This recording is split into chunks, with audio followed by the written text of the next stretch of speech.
So we have an update. Now, it's great news when we have an update and I just tell you that, and you don't know if I'm talking about the Epstein files that don't exist, if I'm talking about the pedophiles who had the Disney wedding. You just never know here. What we have an update here on is Vance Boelter, the Minnesota shooter. There's a prior video about that if you have no idea what I'm talking about. That will be linked down below, but this is an update because most of that situation was unexplained. There were theories that this was MAGA related. There were theories, honestly, that were all over the place and really had no backing. Now, Vance Boelter has spoken, and I guess he clarified some things if we want to be optimistic, but here we go. One quick note, and this is going to sound petty. I'm using the New York Post. The main reason I'm using them is because a lot of the other articles refer to them because it seems like the New York Post got the scoop.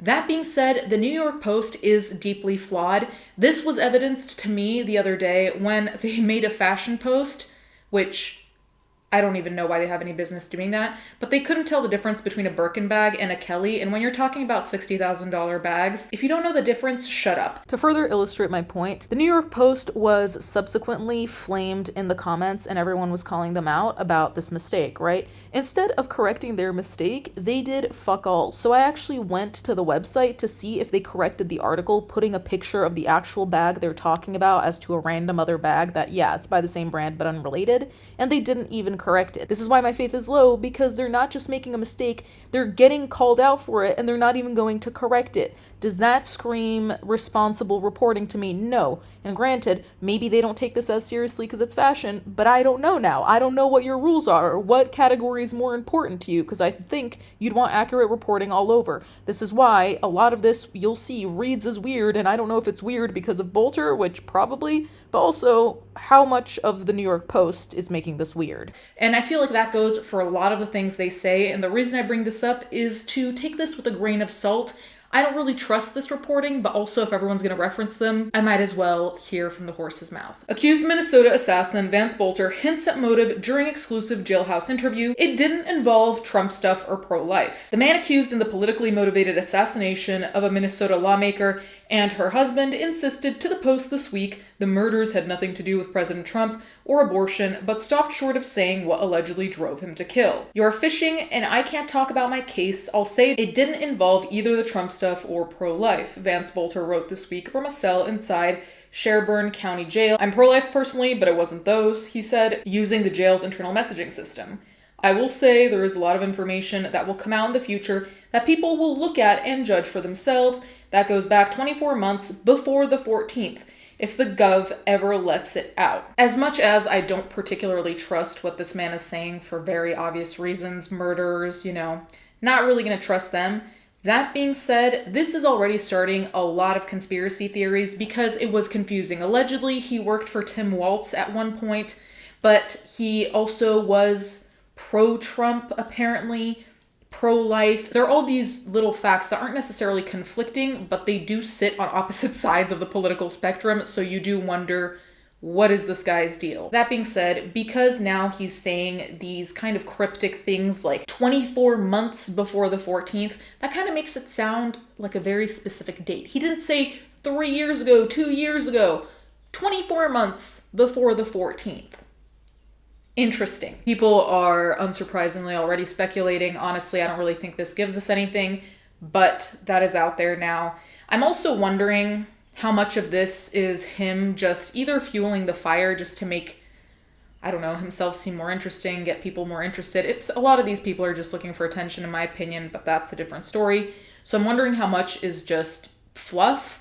And I'm also wondering how much of this is even true to begin with, because he could be saying any type of random bullshit to lead the detectives, the police, whomever, whatever, off the right track, right? So this information doesn't really mean anything until we have something concrete to go with it, in my opinion, but it's still worth discussing. So it says, the Post communication with Boelter 57 included messages and 2 separate 20-minute video visits Friday, and were his first public comments outside of brief court hearings since his arrest for the murders of Minnesota House Speaker Melissa Hortman and her husband Mark in their Brooklyn Park home around 3:30 a.m. on June 14th. He's also accused of shooting State Senator John Hoffman and his wife Yvette at their Chaplin home during the sick spree.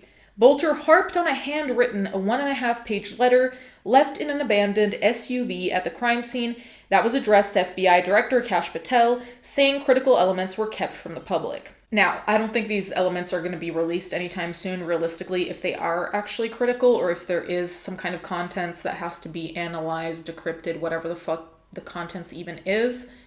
That being said, it's interesting because he's pointing to what it's not and not saying what it is, which is deeply frustrating. So it's not about pro-life. It's not really about Trump. So basically he's saying this isn't the motive, this isn't the motive, this isn't the motive. So can we get to what the motive was? The implication is that something happened, some type of event. I'm curious about what that is because that goes back to what I was saying before, the 24 months before the 14th. Right? That indicates a very specific timeline. Also, the interesting thing about the handwritten 1.5-page letter, when I was watching this all unfold kind of in real time, actually, this letter wasn't brought up. Now, granted, it's possible that it wasn't brought up because it hadn't been found yet or because it had some information and they wanted to confirm that whoever calls, if anyone called saying, hey, I did it, to confirm that they were actually the person who did it, right? I'm also wondering if this letter is now only being brought up because Boelter's bringing it up. I'm wondering if it wouldn't have been brought up at all if he hadn't. And if that's the case,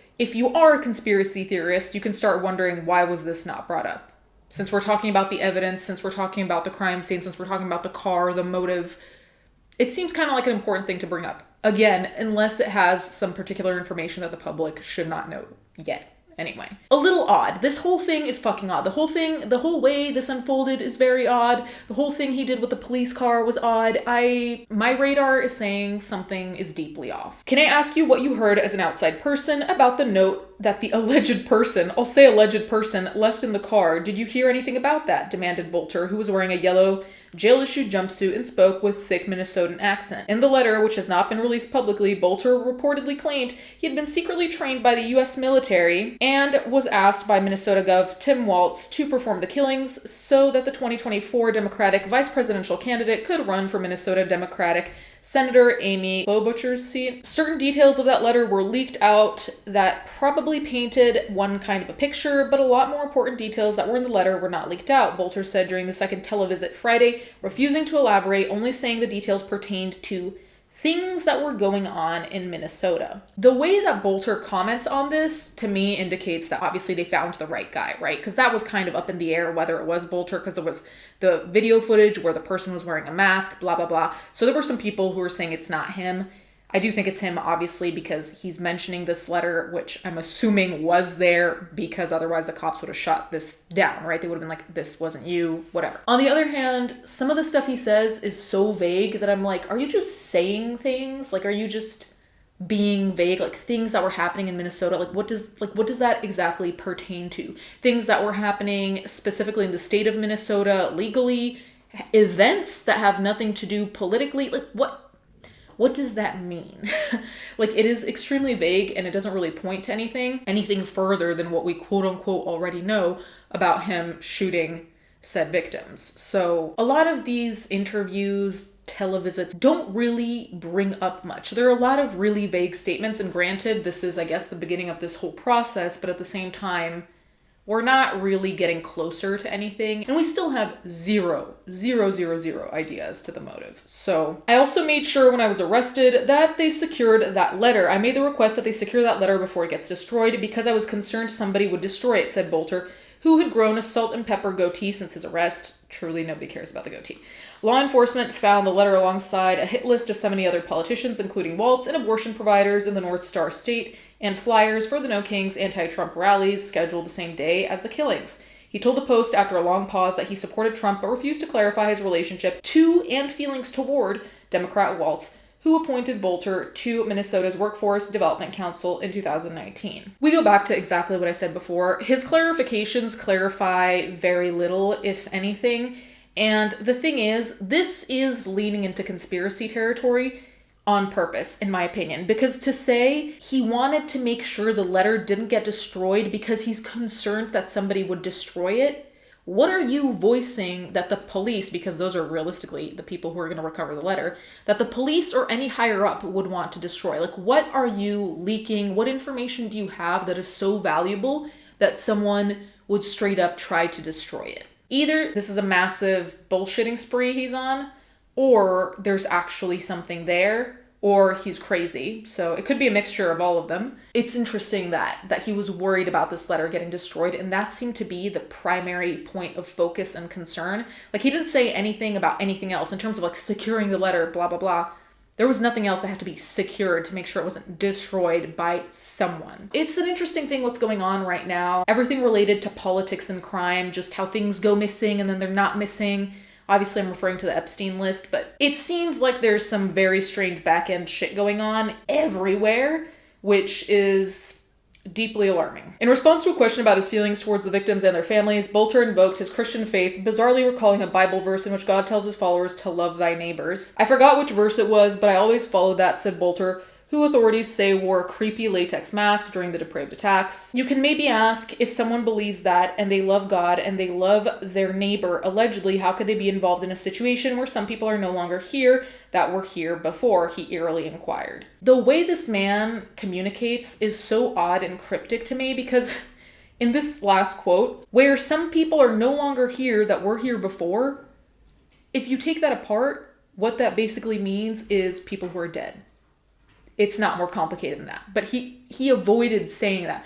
Is that due to accountability? Is that a subconscious thing that you're trying to shelter your own brain because of what you did? I have no idea, but it certainly is an odd way of speaking. People who are no longer here that were here before is also a mouthful when you could just say people who are no longer here or people who are dead. But you're highlighting that they're dead and once they weren't. I'll let you chew on that one, he said. The ordained minister and father of four, who claimed to have some business ventures in the food, farming, security, and several other industries, also gave a small glimpse into his own family's turmoil. I talked to my wife for 2 minutes shortly after my arrest, and then the call was cut off. Nothing since then. My wife and family had nothing to do with any of this. They were all shocked like others, he wrote, referring to wife Jenny Boelter. Boelter's family were completely blindsided by his alleged crimes, they said in a June 26 statement released through their lawyer. On behalf of my children and myself, I want to express our deepest sympathies to the Hortman and Hoffman families, his wife Jenny Boelter said in the statement. This violence does not at all align with our beliefs as a family. She did not return requests for comment. Beside his wife in the post, the accused assassin has only had contact with his lawyer and correctional officers inside the county lockup, where he's been held in a central booking cell for nearly a month. My immune system is failing because I'm being held in a booking cell that's not made to live in, he whined. I wasn't issued clothes for almost 3 weeks. Lights never shut off, sleep on plastic pad on concrete floor. I'm not allowed to be around or talk to anyone except the guards, he wrote. Sherburne County jail officers could not be reached for comment. The FBI did not respond to inquiries by the time of publication. I'm not going to start on what I think about jails and prisons because this is neither the time nor place, so we are going to move on from that. I'm really confused as to what's going on here because this article said a lot, but really not that much, because what we can get from this is allegedly. It's not about Trump. It's not about being pro-life. It's about what was going on in Minnesota at the time. There were 71 other names for, I'm assuming, potential victims. I'm only assuming that the police is doing the work to kind of cross-reference these victims, see if there's a common point, right? To find a motive, whatever. Even though with almost 100 people, I truly don't know how you're going to cross-reference things to that extent. That seems like it's going to be extremely time-consuming and potentially useless unless there actually is like a thought-out motive, because this could also be senselessness, realistically, or a sense that makes sense to crazy people, if that makes sense. It's a lot of sense. This could be senseless to anyone who's using logic, but makes sense to Boelter himself. Let's put it that way. Anyway, you guys can let me know what you think in the comments down below. This whole thing just hits me as extremely odd, and the way this all panned out, especially if you watch the first video I did of how he showed up and the police car, just extremely strange. Anyway, let me know what you think in the comments down below. Thank you guys so much for watching. Thank you to my patrons as always, and I'll catch you guys next time.